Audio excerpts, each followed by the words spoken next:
Authority of His Excellency the President, President John Dramani Mahama, and pursuant to Article 179 of the Constitution and the other paper and the standing orders of the House, Order 1952, and today's order paper, Item 7. Mr. Speaker, I present to you the budget statement and economic policy of government for the year ending 31st December 2025. Right Honorable Speaker, today marks a moment of great significance, and I have the singular honor to stand before this House to present, on behalf of His Excellency, President John Dramani Mahama, following his extraordinary mandate, the maiden budget of his new administration. Mr. Speaker, I'm deeply grateful to His Excellency the President for entrusting me with this responsibility. Respectfully, Mr. Speaker, I also submit to this House the following statutory report as required by law. The 2024 annual report on the petroleum funds, in line with Section 48 of the Petroleum Revenue Management Act 2011, Act 815, as amended, Mr. Speaker.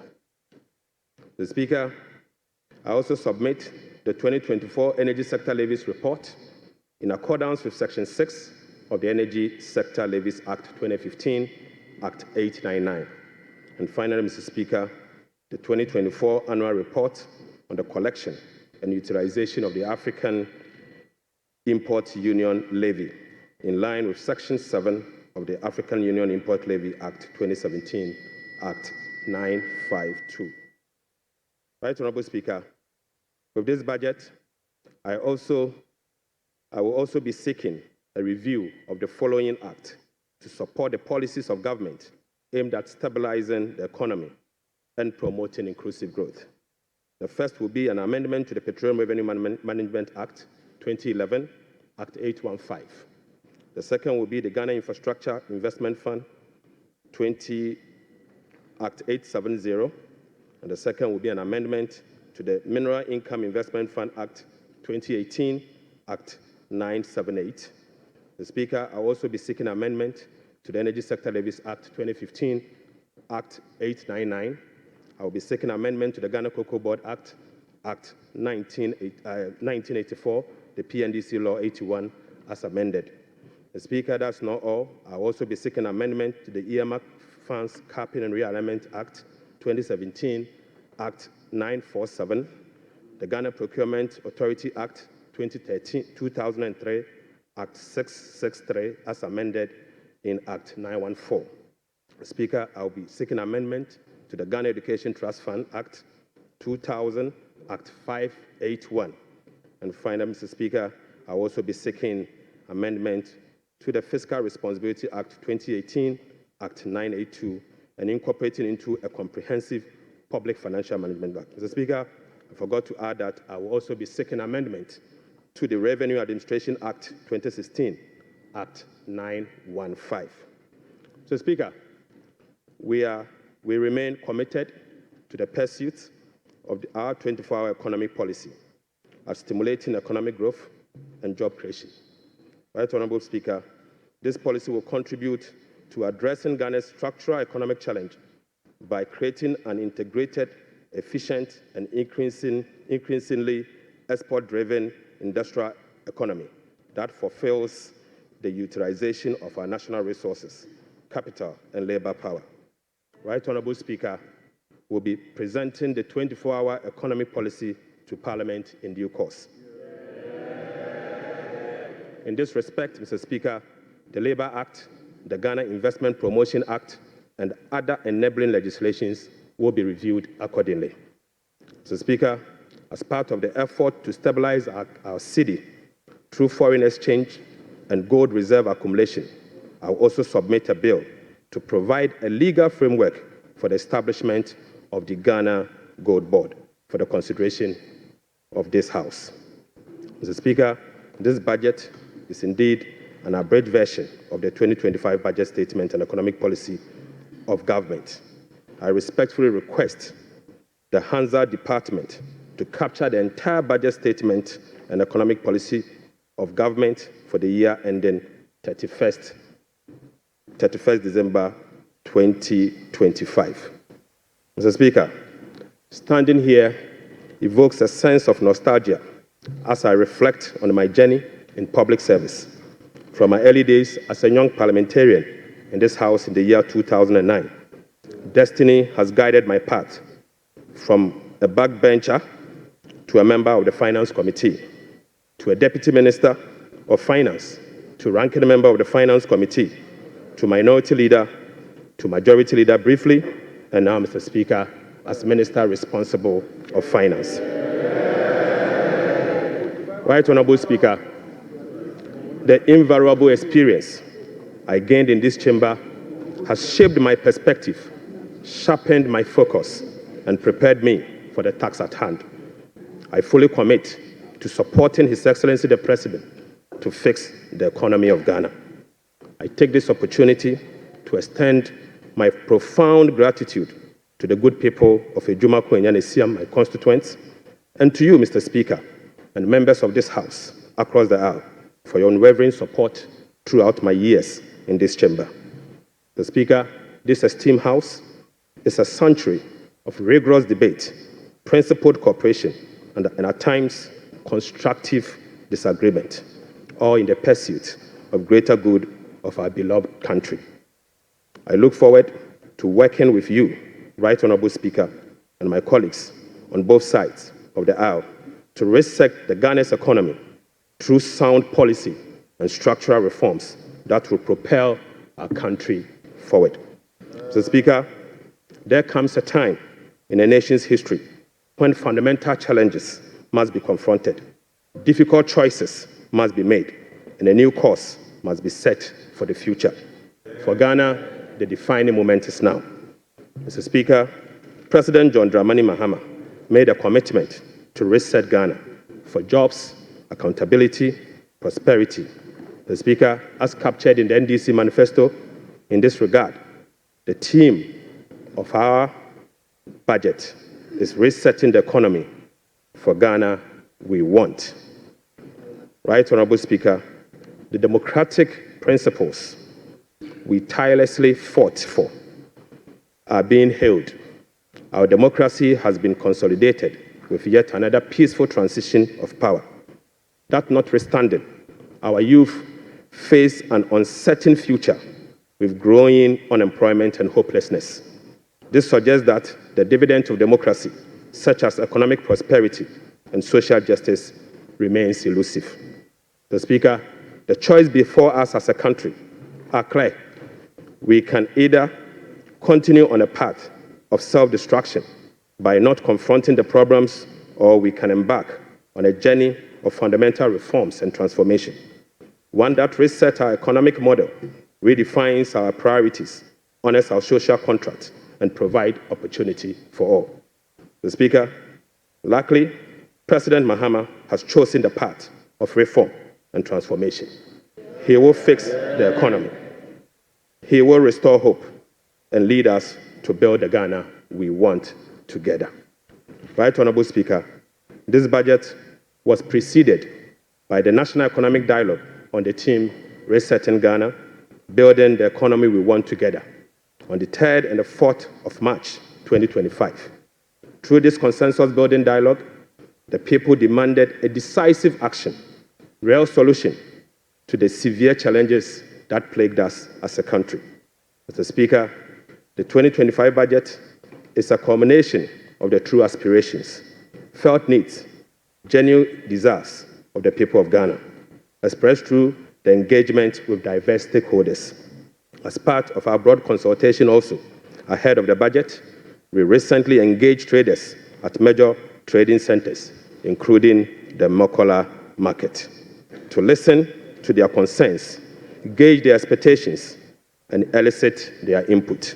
Mr. Speaker, the extensive consultation revealed that the overriding concern among Ghanaian traders and business community remains price and exchange rate stability. apart from eroding their working capital, exchange rate volatilities makes effective business planning impossible and increase the cost of doing business. This budget outlines far-reaching measures which will be implemented in close collaboration with the Central Bank, the Bank of Ghana, to effectively and efficiently manage the exchange rate and inflation. Mr. Speaker, we also engage the youth of Ghana in a dialogue on social media as part of our new budget consultation. Mr. Speaker, during my engagement with the youth, it was revealed that 321 pharmacists who were employed since June 2023 have not received their salaries. We will take urgent steps to remedy this situation immediately.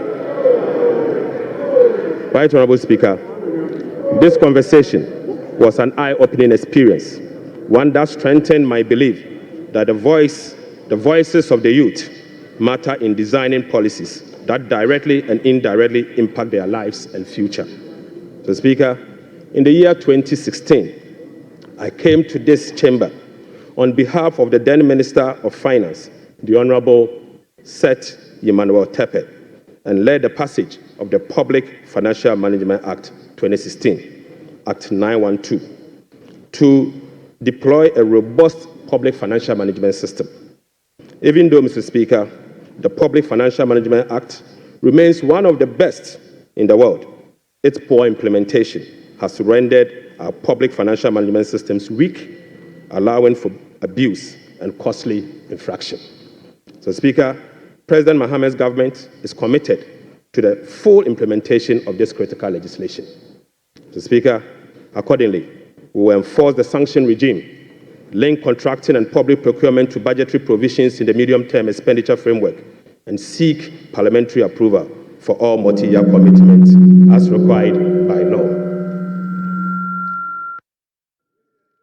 Mr. Speaker, we will comply with the public procurement process and link them to approved budget. We will also respect the limits of the appropriations as approved by Parliament. We will rationalize the management of the compensation of employees, including conducting headcount across the country.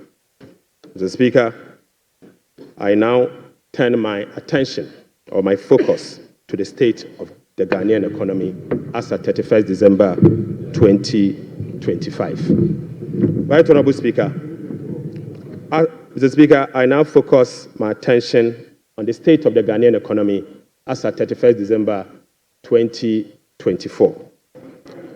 Mr. Speaker, hands on heart, we inherited an economy in deep crisis. Mr. Speaker, an economy hard hit with debt and beset by other fiscal challenges, such as large accumulation of MDRs, energy sector shortfalls, and financial sector payments.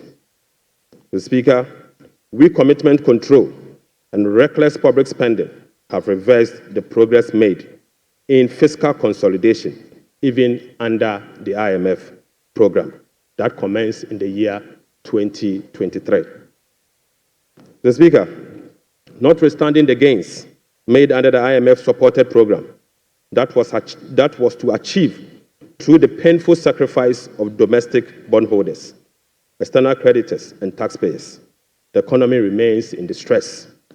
Right Honorable Speaker, key performance indicators to be assessed by the IMF staff in the upcoming fourth review of the program, scheduled for April 2025, such as the primary balance on commitment basis, inflation, social protection, and others, as at end 2024, are likely missed.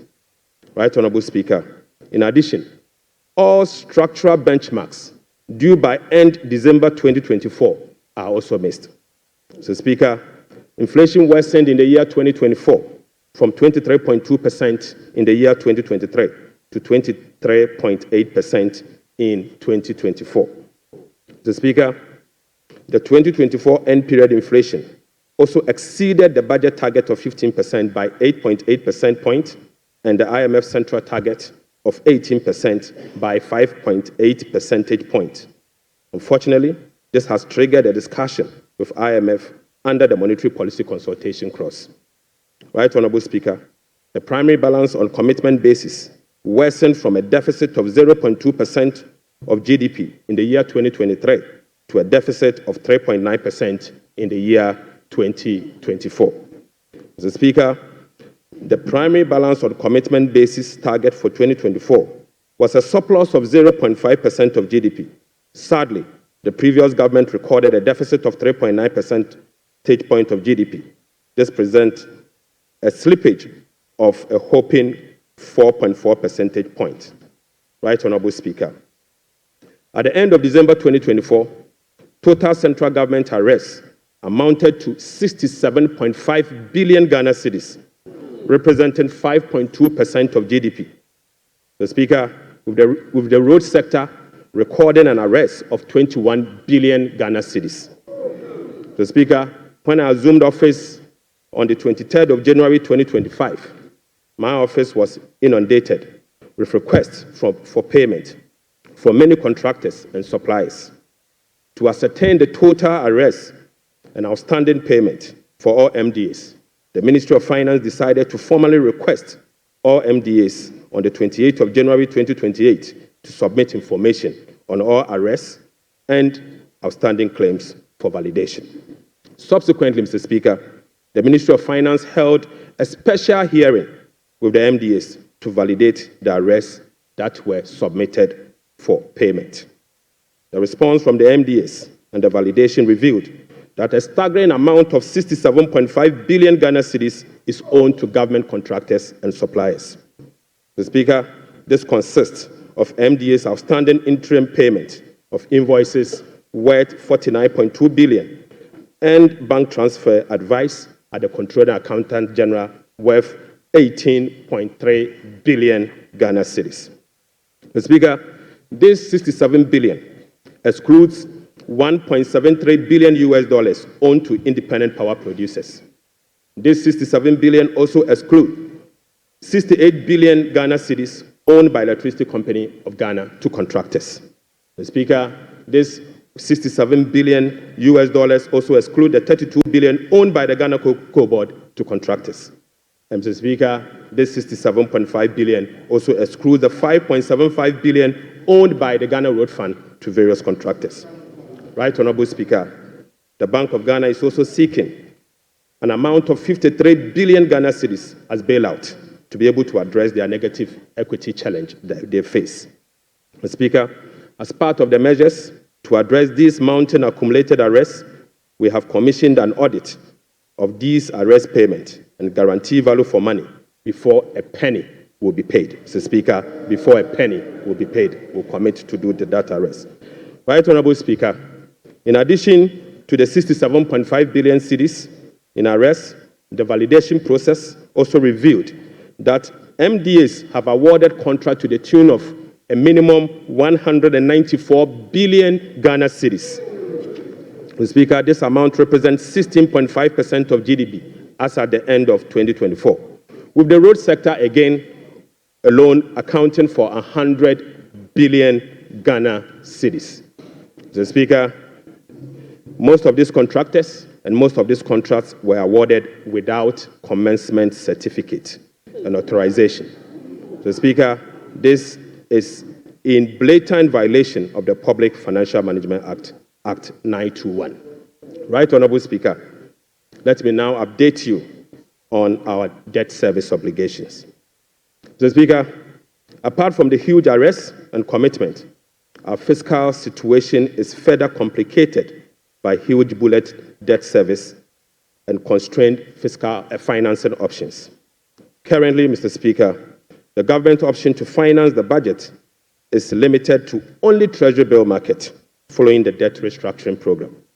Moreover, the forthcoming debt service of both domestic and Eurobond debt obligation will have profound implications for fiscal sustainability and balance of payment. Right, Honorable Speaker, domestic debt service alone, programmed for the next 4 years, is 150.3 billion Ghana cedis. So, Speaker, simply put, the interest and principal payment that will be due for payment beginning now, for the next 4 years, is 150.3 billion Ghana cedis. This represents 11.6% of GDP in domestic debt service obligation alone. The Speaker, of this 150 billion Ghana cedis, 73.3% of this 150 billion Ghana cedis is due for payment in the year 2027 and 2028. Right, Honorable Speaker, 2027 alone, the domestic debt service that will be falling due will be 57.6 billion, and 2028 will be made to call upon to pay 52.5 billion Ghana cedis.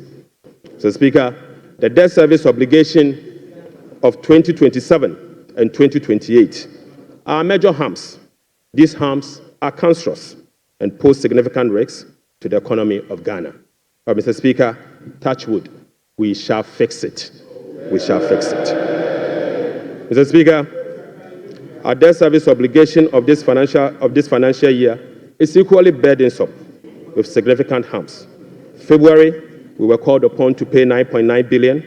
July, we'll be paying 6.2 billion, and August, we'll be paying 10.1 billion, all this year. Right, Honorable Speaker, the fiscal challenges are further compounded by the significant short-term treasury bill that we also inherited. So, Speaker, these obligations, totaling about 111.1 billion Ghana cedis, requires rollover week in, week out, placing additional pressure on cash flows and liquidity requirements. Mr. Speaker, beyond the domestic maturities, Ghana faces significant external debt service obligations for the next 4 years. The next 4 years will be made to call upon to pay $8.7 billion representing 10.9% of GDP, with heavy concentration again in the year 2027 and 2028. Again, Mr. Speaker, 55% of this external debt service will be due in the year 2027 and 2028. Right, Honorable Speaker, in the year 2027, we'll be made to pay $2.5 billion, and 2028, we'll have to again pay $2.4 billion. Right, Honorable Speaker, it seems the debt restructuring undertaken by the previous administration was designed to make 2027 and 2028 debt repayment heavy, sadly. So, Speaker, I don't know how come we sat and allowed that design to happen. So, Speaker, that is cancerous. But I can assure you, we will fix it. Mr. Speaker, in spite of all this upcoming domestic and external debt service obligation, no buffers were built to cushion this unprecedented debt service burden. Mr. Speaker, as of 7 January 2025, the debt service reserve account, the sinking fund in dollar, has a balance of $64,000. The Speaker, when we were leaving office, we left behind $319 million in that same account.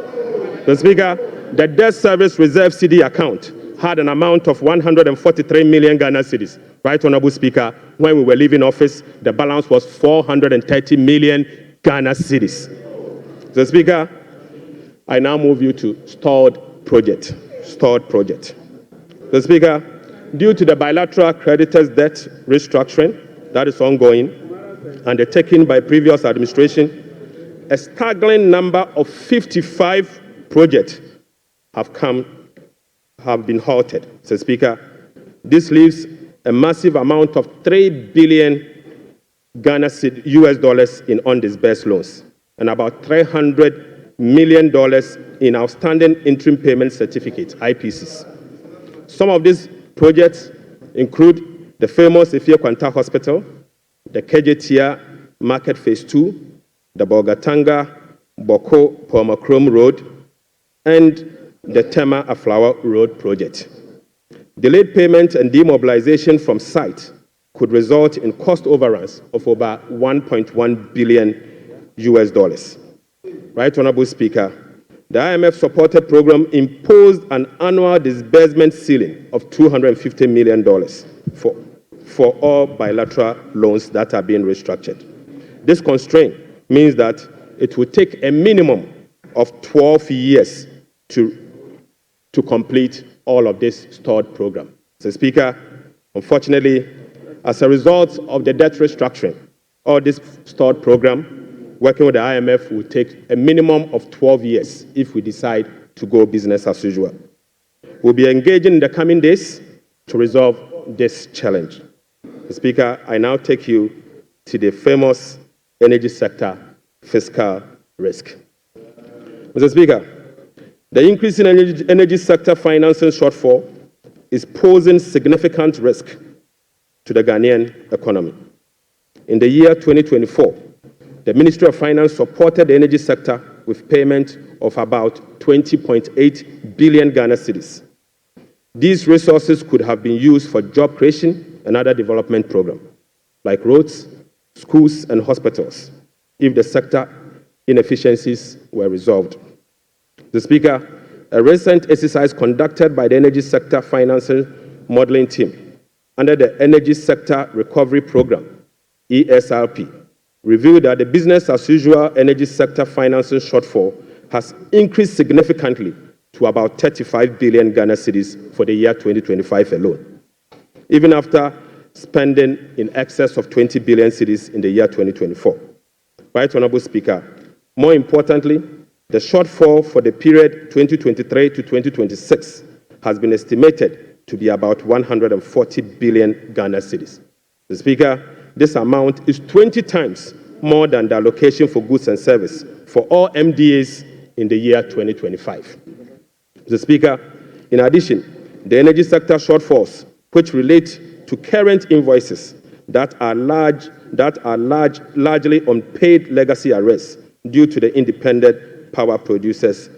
Mr. Speaker, the legacy arrears stood at $1.73 billion as at end 2024.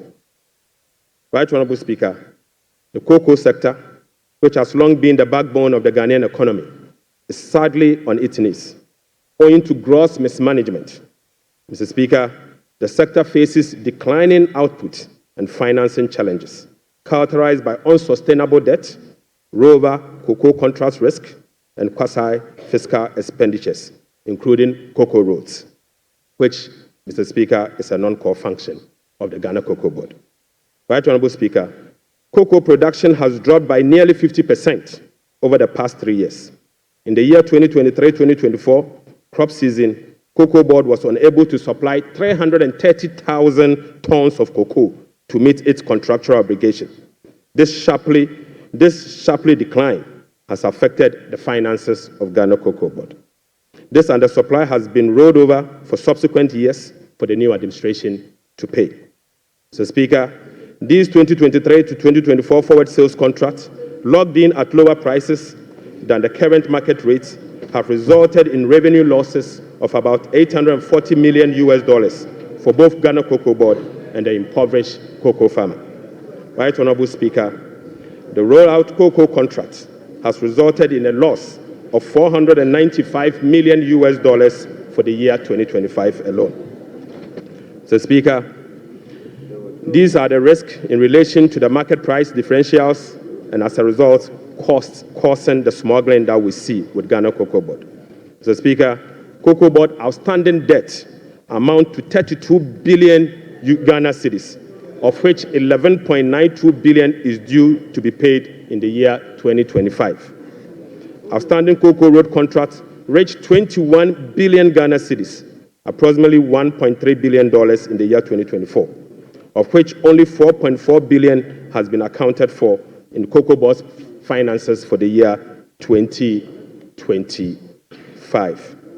Mr. Speaker, the financial sector still struggles, even after spending 30.3 billion in the financial sector cleanup exercise by end 2024. This includes 26.9 billion Ghana cedis after spending this amount in the banking sector. Mr. Speaker, as we speak, the financial sector is still struggling, and the financial sector will require 10.45 billion Ghana cedis to address the financial sector legacy issues and emerging risk. In addition, Mr. Speaker, an amount of 2.2 billion Ghana cedis is required to fully capitalize the National Investment Bank and the Agricultural Development Bank of Ghana. Mr. Speaker, I will also update the House on the fiscal performance for the year 2024. Mr. Speaker, the fiscal performance in the year 2024 was characterized by improved revenue collection, but with significant expenditure overruns. In addition, large arrears were accumulated over the period. Mr. Speaker, in summary, the provisional data shows the following. 1. Primary balance on commitment basis, the key fiscal anchor of the IMF program, worsened from a deficit of 0.2% of GDP at the end of 2023 to a deficit of 3.9% of GDP at the end of the year 2024. This is 4.4 percentage points worse than the target surplus of 0.5% of GDP. Sadly, Mr. Speaker. On cash basis, Mr. Speaker, the primary balance was a deficit of 1.2% of GDP against a target of 0.6% of GDP, representing a 100% deviation. Mr. Speaker, the overall fiscal balance on commitment basis for 2024 was a deficit of 7.9% of GDP against a target of 4.2% of GDP, while the overall fiscal balance on cash basis was a deficit of 5.2% of GDP against a target of 5.3% of GDP. Total revenue and grant amounted to 186.6 billion Ghana cedis, or 15.9% of GDP, 5.3% above the revised target of 177.2 billion Ghana cedis, or 17.4% of GDP. The performance was mainly driven by higher than programmed oil and gas receipt and higher non-oil tax revenue collection. Total expenditure on commitment basis, including discrepancies, amounted to 279.2 billion, or 23.7% of GDP. This is 27.1% above the budget provisions of the year 2024, Mr. Speaker. The primary balance on commitment basis, including discrepancies, amounted to 232.4 billion, or 19.8% of GDP. This is 35.3% above the target of 171.7 billion, or 16.8% of GDP. Unfortunately, Mr. Speaker, all expenditure lines exceeded their respective targets for the period, except for interest payments, goods and service, and other expenditures.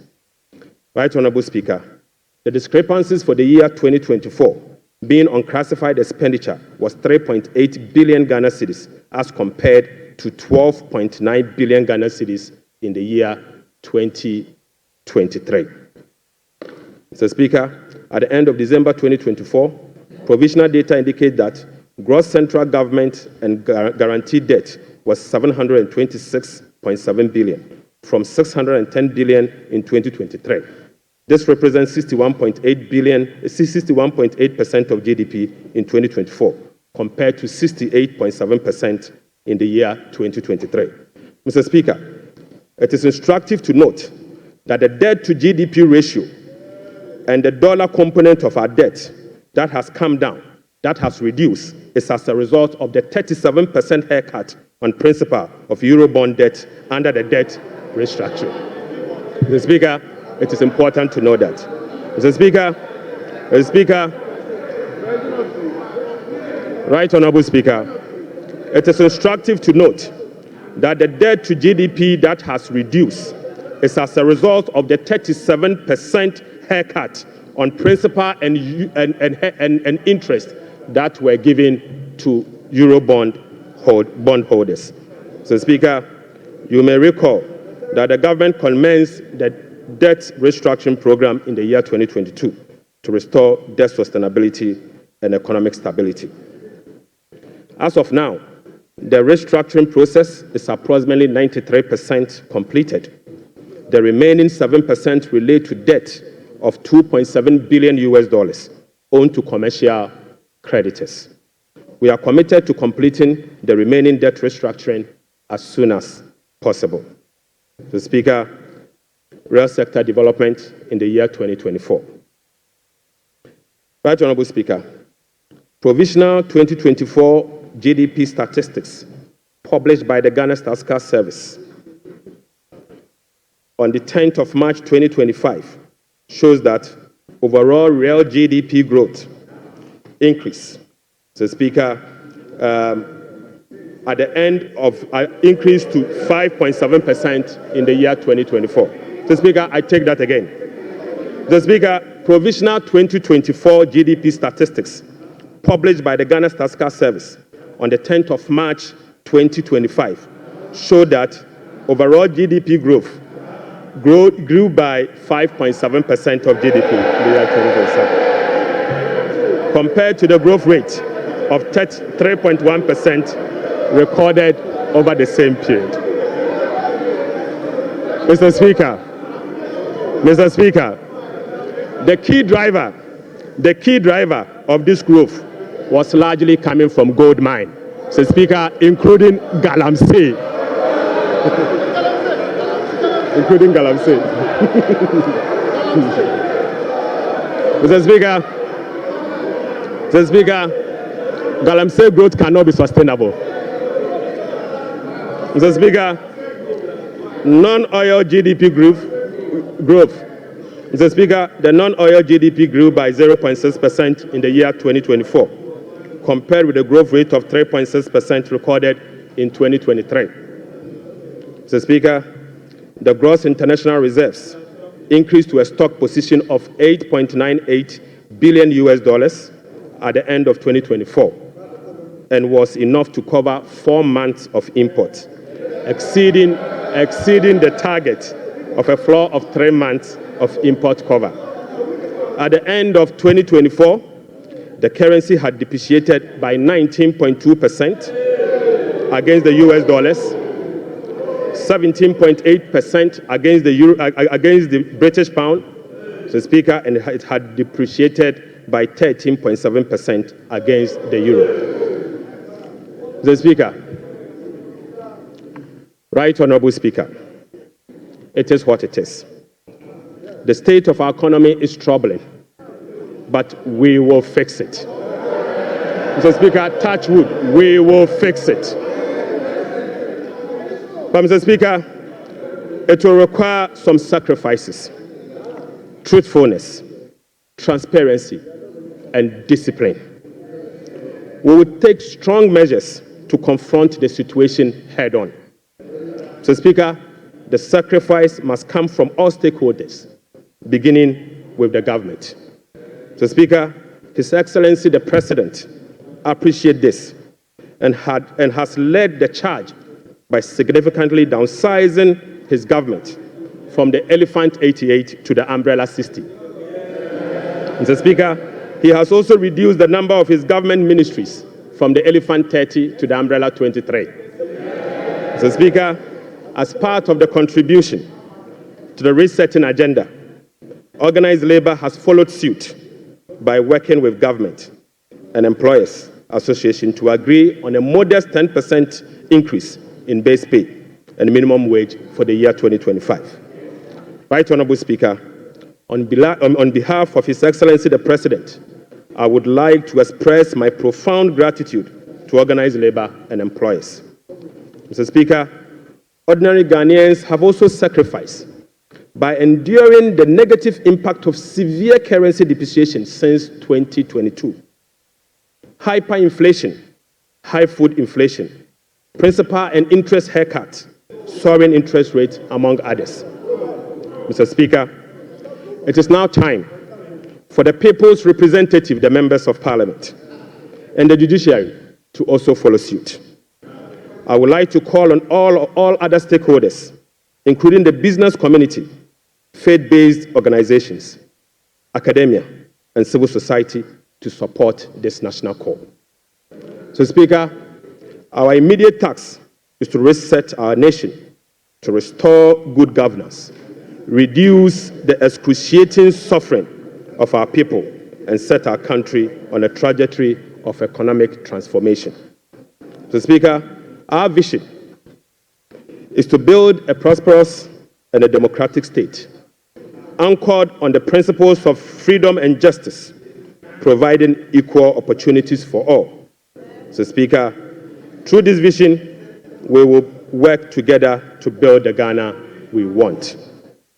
Right, Honorable Speaker, the resetting agenda will be anchored on the following.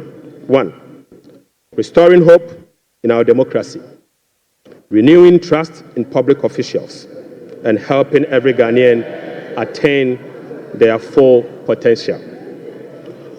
Offering a trusted hand to the vulnerable, particularly women and youth, and creating a new Ghana for coming generations. And finally, stimulating demand by patronizing made-in-Ghana goods under the 24-hour economy. Mr. Speaker, today I came to this chamber with made-in-Ghana bag, signifying, Mr. Speaker, with made-in-Ghana bag, Mr. Speaker, I would like to first present, Mr. Speaker, they don't know that in Ghana we sew suit. Right, Honorable Speaker, I would like to first present the government's immediate and strong measures to address the current challenges we are confronted with, followed by the medium-term vision, policy objectives, and targets. Right, Honorable Speaker, consistent with Section 14 of the Public Financial Management Act 2016, Act 911, the fiscal policy objectives of this government is to support the economic transformation agenda to ensure the macroeconomic stability of the country within the macroeconomic and fiscal framework. More specifically, the fiscal policy objective of the government include the following: rationalizing government expenditure and eliminating wasteful expenditures, optimizing domestic revenue mobilization through broadening of tax base, increased non-tax revenue collection, adopting enhanced tax compliance measures, and modernizing the tax administration through digital technology. Mr. Speaker, we will also increase the share of domestic expenditure to spur economic growth and job creation. We'll be reducing public debt to sustainable levels and adopting prudent debt management practice to support debt sustainability. Reducing the fiscal deficit progressively in accordance with the amended Fiscal Responsibility Act to promote fiscal and debt sustainability. And Mr. Speaker, restoring confidence in the Ghana economy. Right, Honorable Speaker, our approach will be to foster economic growth, accelerate job creation, reduce inflation, and stabilize the cedi. To achieve this, it is crucial that we establish the macroeconomic stability and ensure debt sustainability.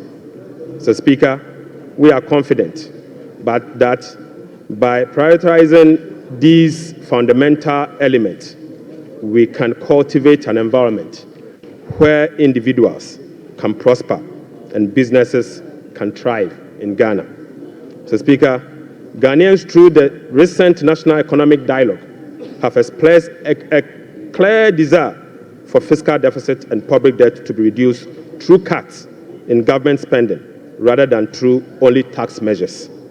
We wholeheartedly agree. Mr. Speaker, going forward, we will tailor our expenditure to align with our fiscal realities. After all, whoever pays off their debt gets rich. So, Speaker, we are poised to implement a three-pronged approach to achieve our objective, beginning with this budget immediately. First will be to recalibrate the fiscal adjustment, and we believe that by prioritizing spending-led fiscal adjustment can initiate a positive cycle. Fiscal adjustment can initiate a positive cycle in a way that first, it will help lower inflation and curb depreciation of the cedi. Secondly, it will lessen government reliance on borrowing, which in turn will reduce the crowding out of private sector and lower interest rates. Lastly, this approach will ease the strain on monetary policy, allowing the central bank some greater flexibility to reduce monetary policy rates, ultimately resulting in lower bank and lending rates. Mr. Speaker, the second approach will be to deliver a shock therapy. Mr. Speaker, we are implementing a form of shock therapy to the economy by making significant spending cuts this year, thereby reducing the government financing needs and front-loading fiscal adjustment.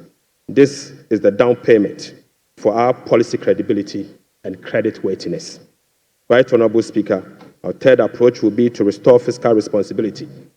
By moving forward, we will enhance public financial management by empowering ministers to effectively manage their budget on their own, ensuring strict compliance with the commencement certificate.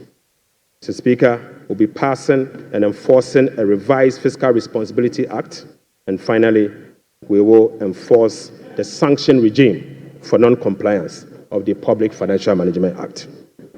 Mr. Speaker, in pursuit of the overarching macroeconomic objectives, the following macroeconomic targets have been set for the year 2025.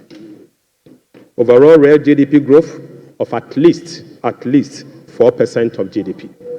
Mr. Speaker, not less non-oil real GDP growth of at least 4.8% of GDP. Mr. Speaker, end period inflation rate of 11.9%. Mr. Speaker, primary balance on commitment basis of a surplus of 1.5% of GDP. Mr. Speaker, gross international reserves, including oil funds and encumbered assets, to cover not more than a minimum of 3 months of import.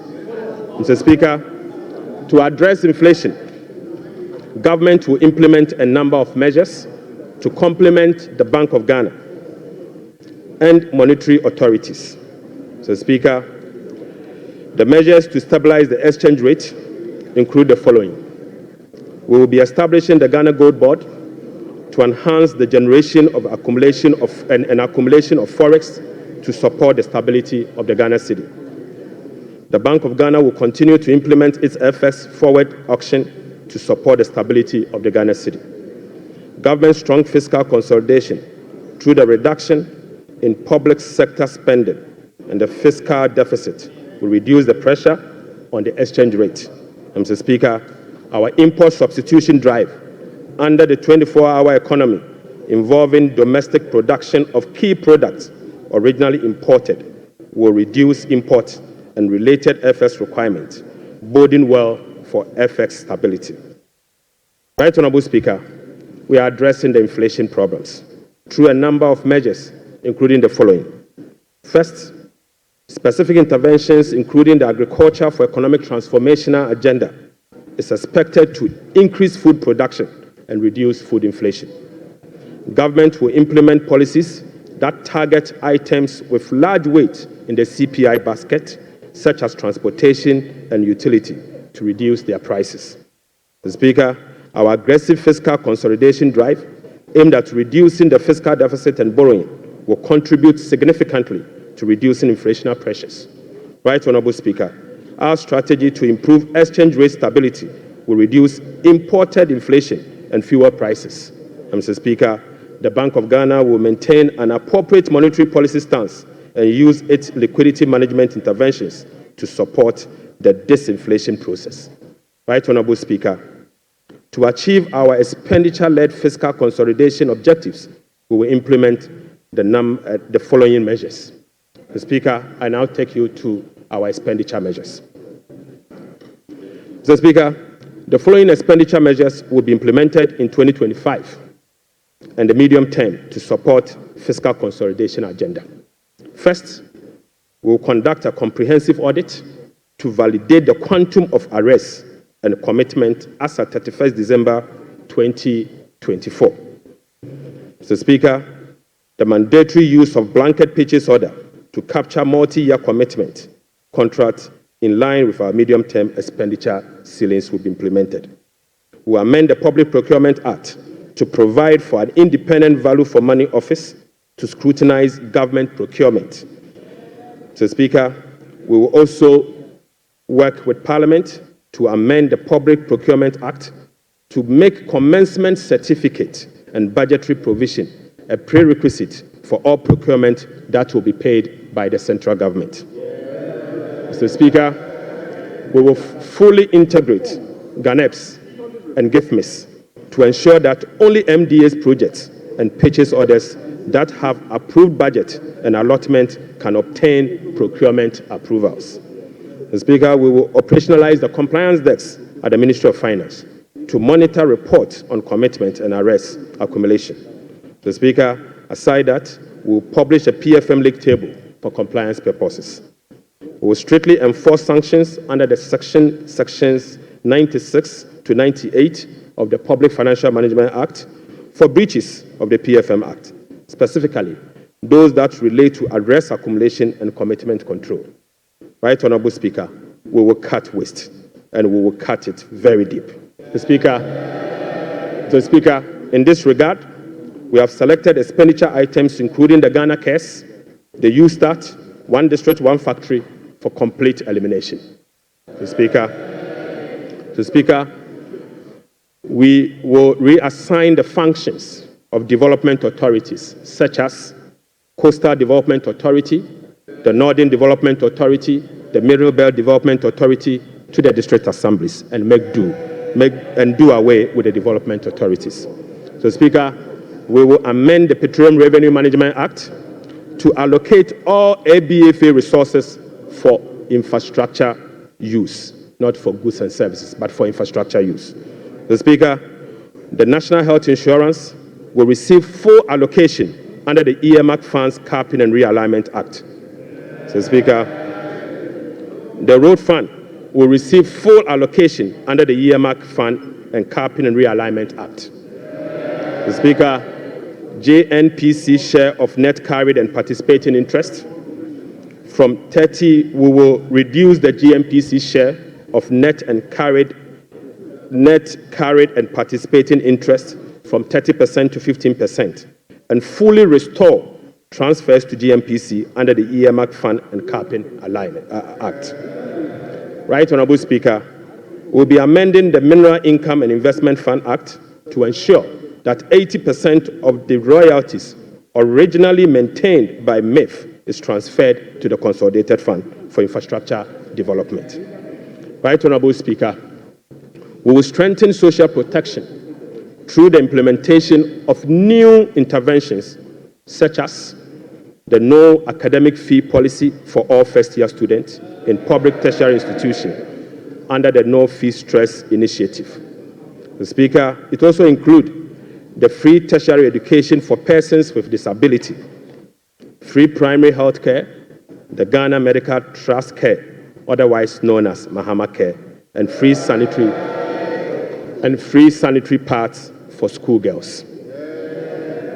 Mr. Speaker, to address the energy sector challenges, including reducing the quantum of large energy sector shortfalls, the following energy sector recovery program interventions will be implemented this year. First, Mr. Speaker, ECG and NEDCO will implement a number of measures, including metering and implementation of private sector participation. Mr. Speaker, we'll also implement the liquid fuel to gas swap through an increase in N-gas supply from 60 mmSC per day to 100 mmSC to take advantage of cheaper gas prices and others. Mr. Speaker, we will complete the IPP capacity renegotiation to generate some savings through negotiated lower fixed capacity charges and variable O&M charges. Mr. Speaker, as agreed with the IMF by the previous administration, we will implement the following ESRP measures to achieve the structural benchmark of the IMF program. Mr. Speaker, PURC will continue to implement the quarterly tariff adjustment to reflect changes in inflation, exchange rate, and generation mix. Mr. Speaker, PURC will also undertake a major tariff adjustment, which will be due in fourth quarter of 2025, to reflect capacity charges, additional liquid fuel usage, and additional capex. The weighted average cost of gas will be increased from the current $7.80 per MMBTU to $8.45 to reflect the increased prices of natural gas as well as the changes in the supply mix. Mr. Speaker, the subsidy on weighted average cost of gas granted to some ceramic companies through the discounted industrial development tariff will be reversed. Mr. Speaker, I now take you to the revenue measures. Mr. Speaker, in proposing some revenue measures to achieve the 2025 fiscal target for your consideration, I'll first take you to the IMF requirement. Mr. Speaker, this measure is inconsistent with our commitment under the IMF-supported program to observe a non-oil tax revenue effort of 0.6% point of GDP annually as part of the measures to improve domestic revenue mobilization and achieve our debt sustainability target over the medium term. Right Honorable Speaker, despite our commitment to increase the non-oil tax revenue by 0.6%, we have programmed the following nuisance taxes for removal in line with our manifesto promise. Mr. Speaker, we will abolish the 10% withholding tax on winning from lottery, otherwise known as the betting tax. Mr. Speaker, we will abolish the electronic transfer levy, e-levy, of 1%.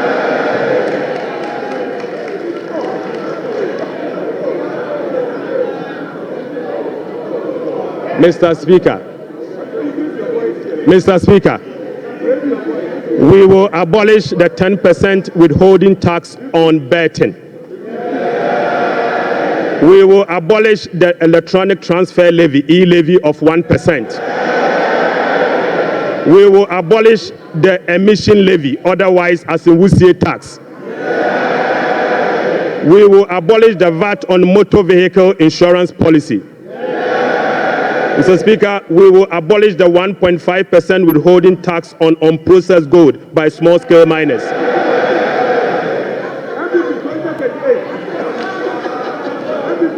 Mr. Speaker, the removal of these taxes will ease the burden on households and improve their disposable income.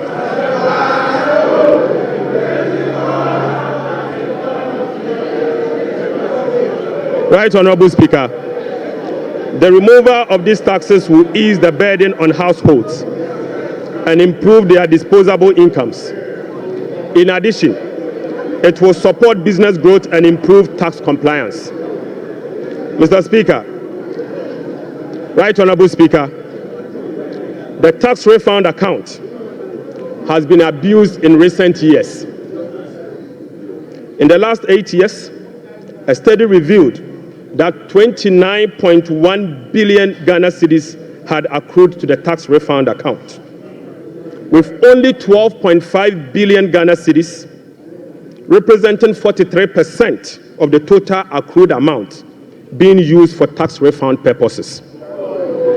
Mr. Speaker, the study also revealed that 16.6 billion Ghana cedis, representing 57% of the total amount accumulated in the tax refund account, was misapplied. Mr. Speaker, which is a total violation of the Revenue Administration Act, Act 915, and the Public Financial Management Act. Instructively, Mr. Speaker, there were virtually no tax refund arrests over the period. Mr. Speaker, and therefore, we are reducing the current tax refund ceiling by 2 percentage points from 6% to 4% of total revenue, as defined in Section 69 of the Revenue Administration Act, Act 915. Mr. Speaker, by reducing the ceiling on the tax refund from 6% to 4%, Right Honorable Speaker, we have saved the taxpayer 3.8 billion Ghana cedis. Mr. Speaker, this amount is enough to close the revenue shortfalls from the removal of the e-levy and the betting levy. So, Speaker, the e-levy would have accrued 1.9 billion Ghana cedis, and the betting tax would have accrued 180 million. The two put together is just above 2 billion Ghana cedis. By reducing the tax refund account from 6 to 4, it is enough to remove this tax, and a savings will be provided to take care of social interventions. Mr. Speaker, already we have saved 3.8 billion cedis for 2025 alone from one source, and this is enough to close the gap from the taxes we have removed today. Mr. Speaker, to address the concerns from well-meaning Ghanaians on how we are going to close the revenue shortfalls as a result of the removal of the selected taxes, the answer is that we have stopped the bleeding. We have stopped the bleeding. Mr. Speaker, accordingly, with this budget, we will amend the Revenue Administration Act 2016, Act 915.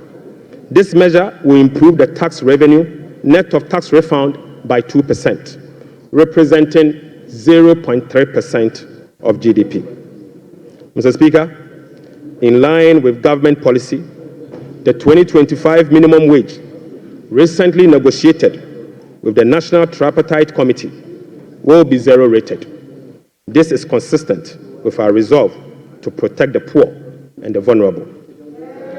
Mr. Speaker, again, without increasing the levy, we will also review the Energy Sector Levies Act to consolidate the energy debt recovery, the Energy Sector Recovery Levy, and the Sanitation and Pollution Levy into one levy and use the proceeds to cater for energy sector shortfalls and service the inherited debt service obligation. Mr. Speaker, the reset has just begun. Right, Honorable Speaker, the rest of the energy sector levies, including the Road Fund Levy, Energy Fund Levy, Price Stabilization and Recovery Levy, Public Lighting Levy, and National Electrification Levy will remain to support the achievement of their intended objectives. Right, Honorable Speaker, Ghana has not sufficiently capitalized on the benefits of its extractive sector to generate revenue to support development and diversification. We have failed to leverage our natural wealth by capturing its rent and channeling it towards productive infrastructure and human capital. Natural resource rent, which is the difference between the revenue of a commodity and the average cost of producing that commodity, is about 14% of GDP in the case of Ghana. However, Mr. Speaker, revenue from extractive industry is around 1.5% of GDP only.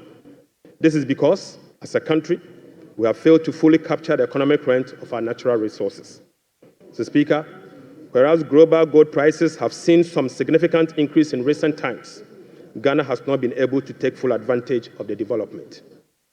Subsequently, Mr. Speaker, we are proposing to increase the growth and sustainability levy from 1% on gross production of mining companies to 3% to enable the nation to have its fair share of the windfall. Mr. Speaker, we also propose to extend the sunset clause to 2028. Mr. Speaker, we also propose to extend the sunset clause of the special import levy to 2028. Mr. Speaker, Ghanaians, and this Honorable House will recall that road tolls on public roads were zero rated in the year 2022. Demand for construction and improvement of roads infrastructure continues to increase, even as substantial arrears and claims in the road sector remains.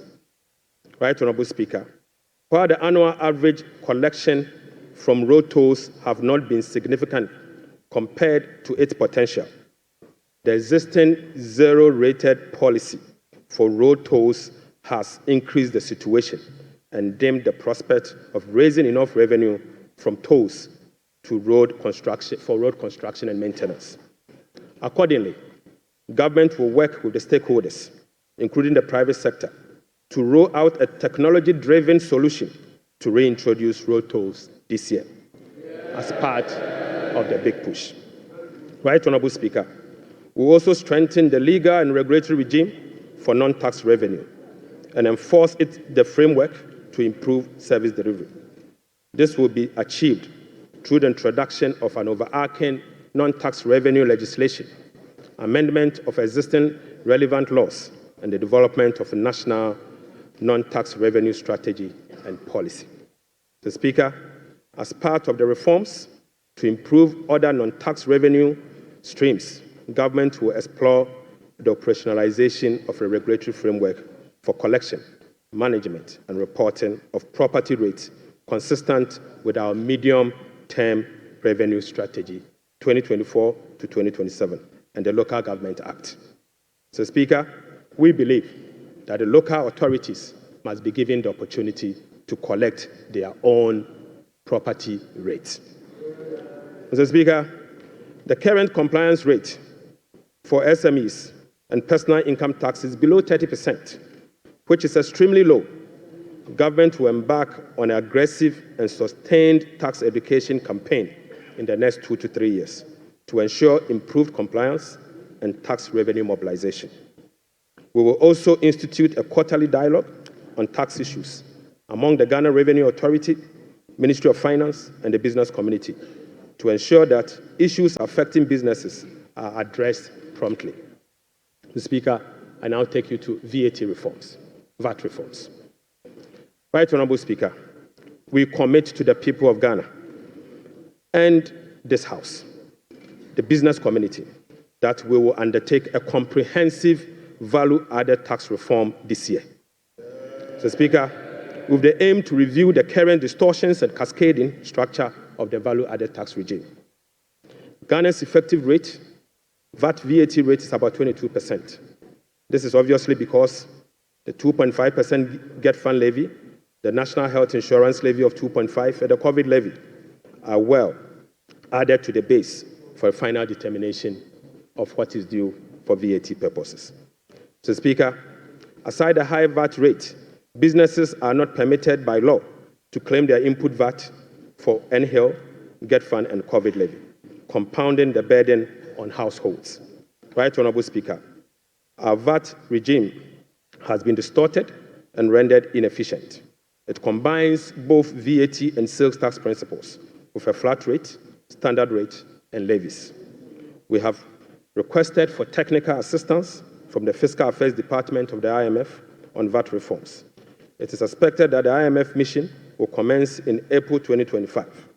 The recommendations from the Technical Assistance Mission are expected to inform our reform. Mr. Speaker, ahead of the IMF Technical Assistance Mission, I will inaugurate a VAT reform task force to hold broad consultation with key stakeholders for their input. Mr. Speaker, the parameters for VAT reform will be is for them to complete this year. Mr. Speaker, the parameters will include the following. 1, abolishing the COVID levy. Mr. Speaker, reversing the decoupling of Get Fund and NHIL VAT from VAT. Mr. Speaker, reducing the effective VAT rate for households and businesses. Reversing the VAT flat rate regime and upwardly adjusting the VAT registration threshold to exempt micro and small businesses from the collection of VAT. Mr. Speaker, will also improve compliance through public education and awareness. Mr. Speaker, I now take you to revenue mobilization and resource allocation. Mr. Speaker, total revenue and grant for 2025 is projected at 223.8 billion Ghana cedis. or 17.2% of GDP, up from 186.5 billion, or 17.4% of GDP. The projection is underpinned by non-oil revenue measures, which are expected to yield at least 0.6% of GDP. So, Speaker, total expenditure on commitment basis for 2025 has been programmed at 269.1 billion, representing 20.7% of GDP, down from 279.2 billion, which is 26% of GDP in the year 2024. Primary expenditure on commitment basis is projected at 204.7 billion Ghana cedis, representing 15.8% of GDP, which is a significant decline from 232.4 billion, representing 21.7% of GDP in the year 2024. Mr. Speaker, based on the resource allocation from 2025 fiscal year, the total appropriations for the year ending 31st December 2025 is 290,971,212,435 billion Ghana cedis. Mr. Speaker, budget financing. Right Honorable Speaker, based on the estimate for total revenue and grant and total expenditure, the projected overall balance on commitment basis is a deficit of 43.8 billion Ghana cedis, equivalent to 3.1% of GDP. The corresponding primary balance on commitment basis is a surplus of 20.3 billion Ghana cedis, equivalent to 1.5% of GDP. On cash basis, Mr. Speaker, overall balance is a deficit of 56.9 billion Ghana cedis, equivalent to 4.1% of GDP. The corresponding primary balance on cash basis is again a surplus of 7.3 billion, equivalent to 0.5% of GDP. Right Honorable Speaker, the cash deficit of 56.9 billion is expected to be financed from both foreign and domestic sources. The total foreign net financing will amount to 21.4 billion Ghana cedis. Foreign financing will include a provision for financing from IMF ECF program disbursed of 720 billion Ghana cedis and the World Bank Development Policy operations of 600 million Ghana cedis. The residual net domestic financing will amount to 36.9 billion, representing 65% of total financing for 2025. This is expected to be sourced from the issuance of debt at the short end of the domestic market and opening of the domestic market. Mr. Speaker, the government will take steps to reopen the domestic bond market to extend the maturity profile. The reopening will be executed cautiously to establish large-size benchmark bonds that will enhance market liquidity. Right Honorable Speaker, further is to reduce the risk on debt portfolio of government, and we will build cash buffers to support effective implementation of the liability management strategy. Mr. Speaker, this will help smoothing the redemption profile and mitigate refinancing risk associated with Ghana's debt portfolio. Mr. Speaker, the government in 2025 and the medium term will implement liability management operations to manage the risk embedded in the Eurobond debt profile. Right Honorable Speaker, beginning 2025, we will commence the operationalization of Section 37 to Section 44 of the Public Financial Management Act 2016. Mr. Speaker, in doing so, we will be building sufficient buffers in the sinking fund as a landmark reform to manage our public debt. Right Honorable Speaker, I'm pleased to report to the House that following our proactive fiscal management strategy, in our engagement with the market, this management strategy has yielded sufficient dividend. Mr. Speaker, on the 7th of January 2025, the NDC government inherited a 91-day Treasury bill rate of 28.19%. Mr. Speaker, just 2 months into this administration, we have successfully reduced this rate to 17.72% as at last Friday. Mr. Speaker, this represents a reduction of over 10%.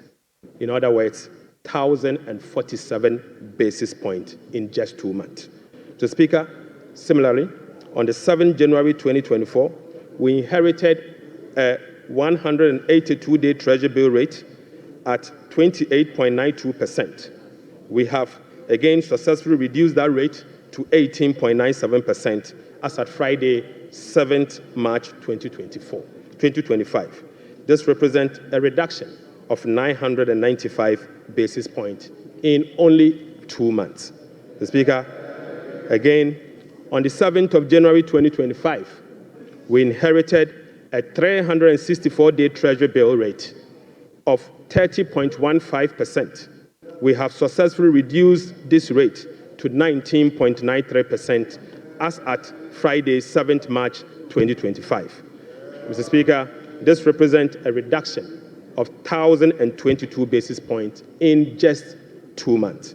Mr. Speaker, on average, rates have fallen by over 1,000 basis points, signifying a strong investor confidence, crowding in the private sector, reducing the cost of doing business, and overall acceptance of economic policies of President John Dramani Mahama, ultimately laying the groundwork for sustained macroeconomic stability. It has been done already. So, Mr. Speaker,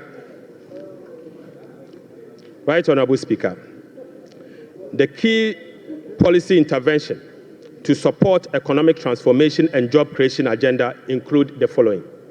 So, Speaker, the 24-hour economy aimed at stimulating economic growth by creating an enabling environment for businesses and institutions to operate 24/7 in 3 shifts of 8 hours each to boost production, promote productivity, and generate well-paying jobs. We will be presenting the policy to Parliament in due course for consideration. Accordingly, Mr. Speaker, the Labour Act, the GIPC Act, and other enabling legislations will be reviewed to support the 24-hour economy policy. Right Honourable Speaker, we'll roll out the implementation of the $10 billion Big Push policy for strategic infrastructure development to open up the country and drive sustainable economic growth. Right Honourable Speaker, the Ghana Gold Board will be established in the course of the year and as soon as possible. So, Speaker, we will stabilize the Ghana cedi and provide stability to the macroeconomy. We will implement an economic transformational agenda underpinned by structural reforms anchored on promoting modernized agriculture, agribusiness, and value addition for import substitution, export, and job creation. Mr. Speaker, we will complement monetary policy with fiscal and real sector policies to reduce inflation. Food inflation will be reduced through the implementation of the Agriculture for Economic Transformation agenda, anchored on our 24-hour economy. Right Honourable Speaker, we will undertake key structural reforms to support inclusive economic growth, fiscal and debt sustainability, sound public financial management, efficient public service delivery, and good governance. The Speaker will restructure the Bank of Ghana to strengthen its independence and operationalize its efficiency mandate. The Speaker will ensure that social protection is adequately catered for in the course of the year. We will use government procurement to drive Made in Ghana agenda to promote production and consumption of Made in Ghana goods. Right Honourable Speaker, to demonstrate this agenda, as I said, I came to this House with a presentation of a bag proudly made in Ghana by Horseman. Mr. Speaker, this should be encouraged. Right Honourable Speaker, beginning this year, we will formalize the export of Ghanaian labour to other countries. We will ensure a structured and beneficial system for Ghanaian workers, seeking employment abroad and create safer legal pathway for them to work in foreign countries whilst protecting their rights and welfare. Mr. Speaker, this will also reduce illegal immigration, prevent worker exploitation, and maximize the economic benefits of remittance and boost foreign exchange earnings. Mr. Speaker, I now take you to how these resources will be allocated in the year 2025. Mr. Speaker, we will provide a cedi equivalent of $279 million as a revolving fund for the Ghana Gold Board to be able to purchase and export at least 3 tons of gold per week from small-scale miners. Mr. Speaker, we have allocated 13.85 billion Ghana cedis for Big Push project. Mr. Speaker, we have allocated 13.85 billion Ghana cedis for the Big Push program. Mr. Speaker, an amount of 499.8 million Ghana cedis has been allocated for the non-academic fee policy for all first-year students in public tertiary institutions under the No Fee Stress initiatives. Mr. Speaker, we have allocated an amount of 292.4 million Ghana cedis to commence the distribution of free sanitary pads to female students in primary and secondary schools. Mr. Speaker, we have allocated again an amount of 242.5 million Ghana cedis to support the victim of Akosombo Dam spillage. Right, Honorable Speaker, we have also allocated an amount of 200 million Ghana cedis to support the victim of tidal wave disaster that recently displaced resident in certain part of K2 South constituency. Mr. Speaker, the overarching concern about free secondary education has been its quality and the absence of dedicated sources of financing. His Excellency President John Dramani Mahama has resolved it. Mr. Speaker, let me take this again. The overarching concern about free secondary education has been its quality and the absence of a dedicated sources of funding. His Excellency President John Dramani Mahama has resolved the funding challenges by uncapping the GET fund. Mr. Speaker, this makes available dedicated funding for full financing of free senior secondary school education and free tertiary education for persons with disability. Mr. Speaker, therefore, Capping and Realignment Act will be amended to uncap the Ghana Education Trust Fund. Mr. Speaker, this year, the budget for free senior secondary school education program is 3.5 billion Ghana cedis. By uncapping the GET fund, we will be making available an additional 4.1 billion Ghana cedis, specifically for financing free secondary education program and other related expenditures. Mr. Speaker, aside the uncapping of GET fund, we have also absorbed the debt service made up of interest and principal from the Dache bond that GET fund contracted. Right, Honorable Speaker, we have also allocated an amount of 564.6 million Ghana cedis for the provision of curriculum-based textbooks covering the following.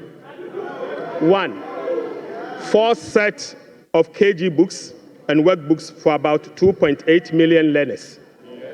Mr. Speaker, we have also provided for 4 sets of primary textbooks for about 800,000 learners.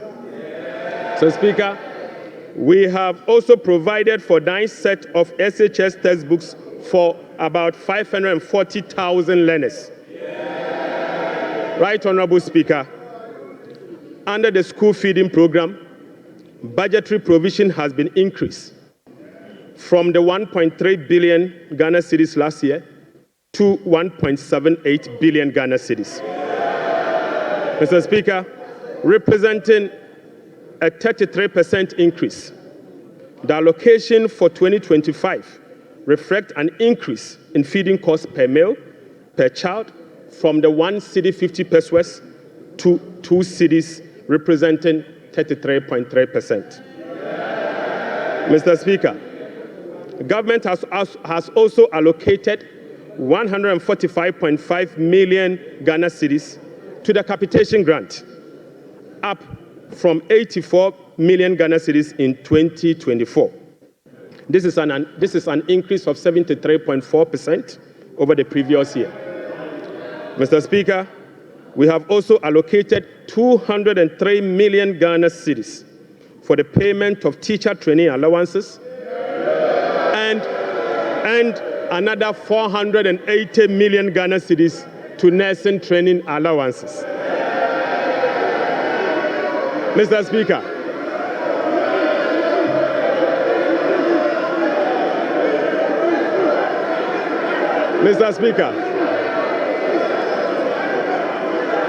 Mr. Speaker, we have uncapped the National Health Insurance Levy. Mr. Speaker, we have uncapped the National Health Insurance Levy. An amount of about 10 billion Ghana cedis has been programmed for the National Health Insurance Scheme. And this amount is expected to be used for the following: claim payments, essential medicine, vaccine payment, free primary health care, the Ghana Medical Care Trust, Mr. Speaker, and bridging the USAID financing shortfall.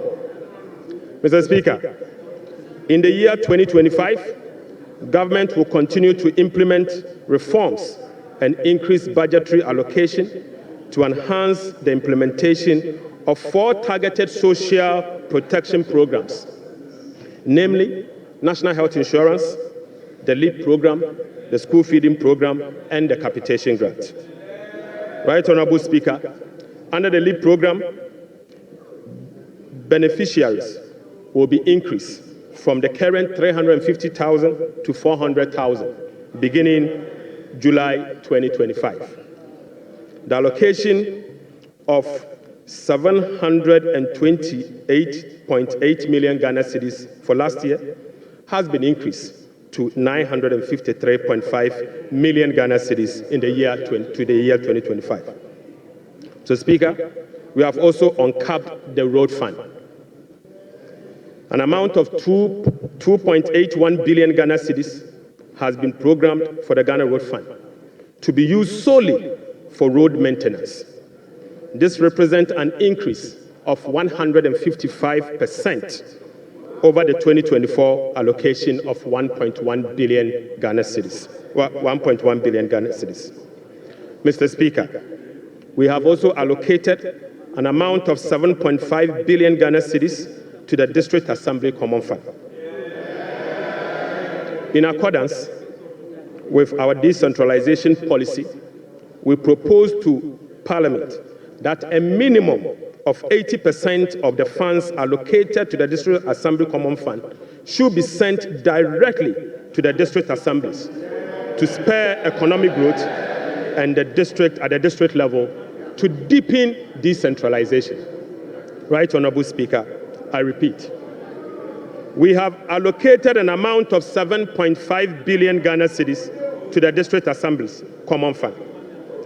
Mr. Speaker, in accordance with our decentralization policy and objective, we propose to Parliament that a minimum of 80% of the funds should be sent directly to the district assemblies to spur economic growth at the district level and deepen decentralization. Mr. Speaker, it is worth noting that in a stark contrast to what has happened recently at the District Assembly Common Fund, where only 50% of the released amount are sent to the District Assembly for the purposes of running the assemblies. Mr. Speaker, we have also allocated an amount of 1.5 billion Ghana cedis for Agriculture for Economic Transformation Program, of which Feed Ghana, Ghana Grains Development Project, Vegetable Development Project, and Nkoko Nketenkete are all key components of the program. Right, Honorable Speaker, we have also allocated 51.3 million Ghana cedis as seed fund for the establishment of the Women's Development Bank. Mr. Speaker, we have also allocated 300 million Ghana cedis to the National Apprenticeship Program.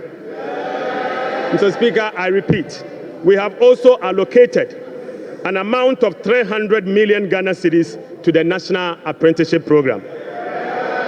Right, Honorable Speaker, we have also allocated an amount of 100 million Ghana cedis to the Edumewura Program. Mr. Speaker, an amount of 100 million Ghana cedis has been allocated to the National Codes Program. Mr. Speaker, another amount of 100 million Ghana cedis has been allocated for the payment of monthly allowance to all Assembly members.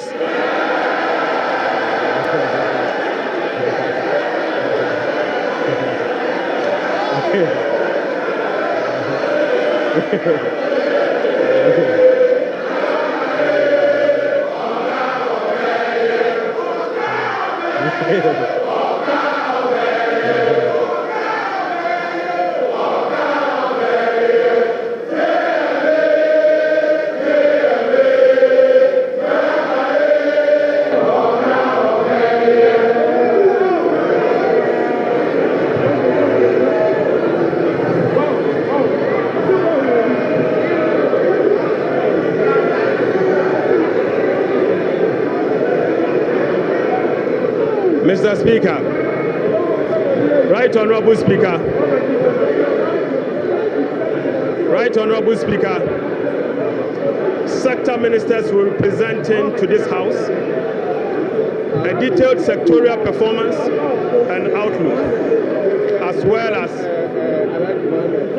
Mr. Speaker, sector ministers will be presenting to this House a detailed sectorial performance and outlook, as well as sector-specific policy interventions to deal with the challenges of various MDAs. So, Speaker, I want to repeat this. So, Speaker, sector ministers will be presenting to this House a detailed sectorial performance and outlook, as well as specific sector interventions to deal with the challenges of various MDAs. This is indeed a departure from the norm, where ministers of finance present detailed sectorial performance as part of their budget speech. So, Speaker, I believe sector ministers must be made to do so. Right, Honorable Speaker, in conclusion. So, Speaker, in conclusion. Mr. Speaker, the state of the economy, as I have presented, does not reflect an economy that has turned the corner. It reflects an economy in severe distress, burdened with debt repayment harms, mismanagement, and lack of accountability. The budget sets Ghana on a path of fiscal responsibility, debt sustainability, macroeconomic stability, and job creation. It is about resetting the economy and restoring hope. Ghanaians reaffirmed their faith in a better future when they actively participated in the National Economic Dialogue on the 3rd and 4th of March 2025. A key outcome of the dialogue was the confirmation that the fundamental problem with our economy is fiscal indiscipline. The NPP administration awarded contracts outside the expenditure framework. They borrowed over and above Ghana's capacity to repay. Mr. Speaker, His Excellency President John Dramani Mahama's administration will be fiscally disciplined and deliver improved public service to our people in a cost-effective manner. Mr. Speaker, we remain steadfast in meeting the IMF program target while restoring Ghana's creditworthiness. We have achieved a lot in a short time, but this is only the beginning. Our commitment to reform we will not waver on that, Mr. Speaker. We have achieved a lot in this short time, and our commitment to reform will not waver. Those who doubt our resolve should not underestimate the determination of the people of Ghana, who will no longer tolerate ineffective governance. Together, we will navigate these turbulent times and emerge stronger. Mr. Speaker, we are making serious progress. Right Honorable Speaker, we are making progress. We committed to running a lean, efficient government of 60 ministers. Mr. Speaker, we have delivered. Mr. Speaker, we committed to scrapping the e-levy. We have delivered. Mr. Speaker, we committed to scrapping the burden tax. We have delivered.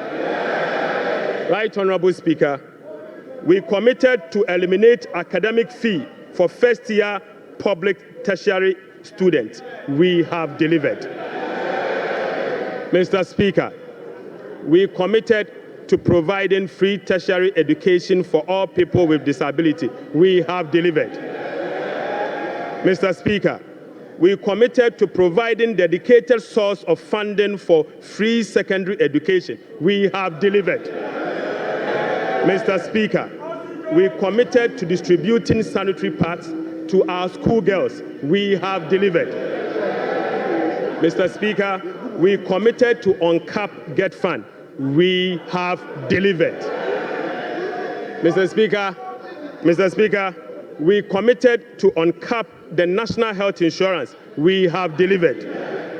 Right Honorable Speaker, we committed to uncap the road fund to maintain our roads. We have delivered. Mr. Speaker, we committed to hold a national forum on education. We have delivered. Right Honorable Speaker, we committed to hold a national dialogue on the economy. We have delivered. Mr. Speaker, we committed to deliver free primary health care. We have delivered. Mr. Speaker, we committed to deliver Mahama Care Program to finance the treatment of non-communicable disease. Mr. Speaker, we have delivered. Mr. Speaker, we committed to deliver free textbooks to school children. We have delivered.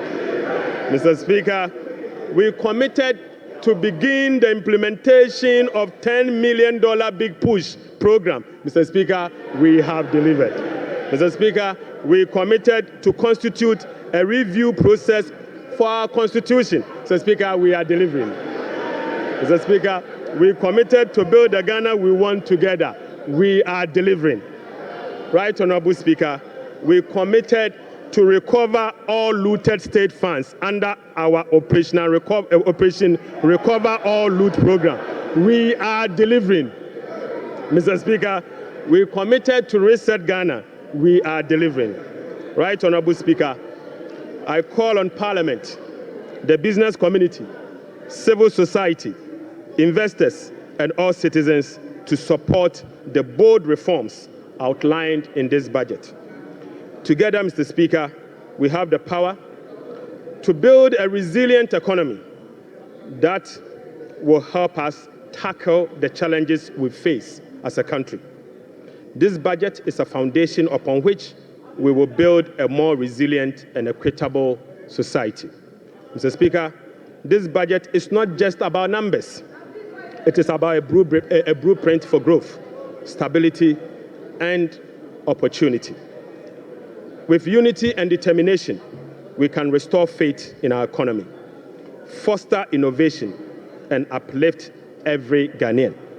Mr. Speaker, with unity and determination, I repeat, we can restore faith in our economy, foster innovation, and uplift every Ghanaian. Right Honorable Speaker, on behalf of His Excellency the President, I invite this House to join hands with us as we work to build the Ghana we want together. Mr. Speaker, I thank you so much. Idebi Keke.